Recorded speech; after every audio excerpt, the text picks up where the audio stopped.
Так, сейчас мы включим уже тот двигатель, который мы восстанавливали.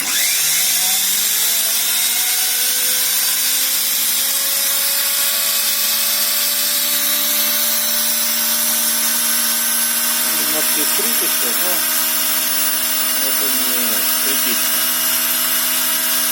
Припирает. Сейчас я его покручу вправо и лево. Он припрется, все будет работать.